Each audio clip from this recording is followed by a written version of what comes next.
Hello. Hola. Привет. Здорово. Shalom. Buongiorno. Ciao. Dzień dobry. Ni hao. It is important to make academic and personal connections to the lesson objectives, but teachers cannot make connections to a background that does not exist. Teachers can use different techniques during their lesson or unit introduction to help students build the background they need in order to access the content and language. Direct instruction can be effective in building background knowledge. Some possible techniques are: 1. Pre-teach and reinforce vocabulary. 2. Cue, do, review, and other techniques. 3. Field trips and hands-on experiences. 4. Visitors. And lastly, visuals. Reteach and reinforce vocabulary. Students need to know at least 90 to 95% of the words they read if they are going to comprehend the text. Because of this, it is important to pre-teach and review vocabulary if it is essential to the understanding of the lesson. Simply giving a list of words and their definitions does not actually teach students the vocabulary. There are many ways in which to teach vocab, but the most important idea is that the vocabulary should be used many times and in many contexts in order to help students comprehend how to use the vocabulary.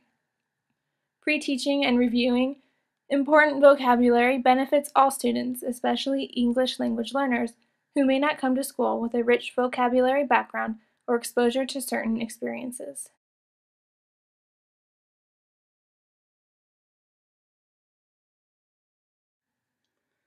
Visitors to the whole school or classroom can provide students the opportunity to build background through questioning, discussion, and displays.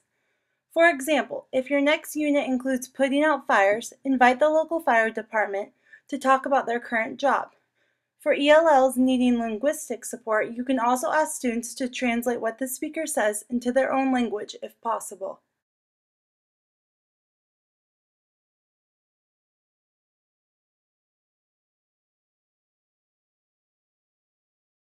Do you guys know what this is? Have you ever seen what this is? You know a fire extinguisher. Very good. This is another way that we can put fires out, and maybe you guys have these at your house, in your kitchen, or in your garage. In our preschool, guys, if you noticed it on the wall. In your garage. If students have not taken the time to learn about the community around them, then this is a great way for them to learn to engage in the community at the same time. This is also a great experience for those students who are not from the local area. Taking learning outdoors into their local community allows time for students to connect to the area in which they live.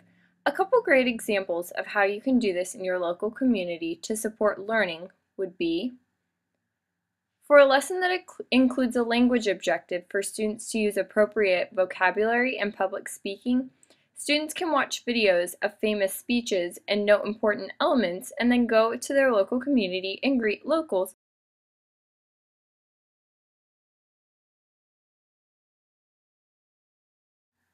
In Cue, Do, Review, students compare the new concept with something they already know well, linking past learning and new ideas.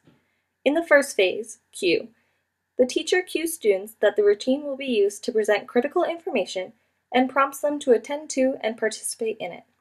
In the Do phase, the linking steps are used to present the concept diagram.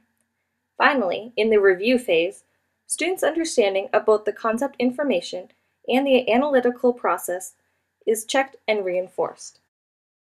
Pictures, videos, and other realia can help students get a clear idea of a concept or language item. Graphical organizers, such as concept maps, webs, and flowcharts, help students organize new information and make links between it and other ideas.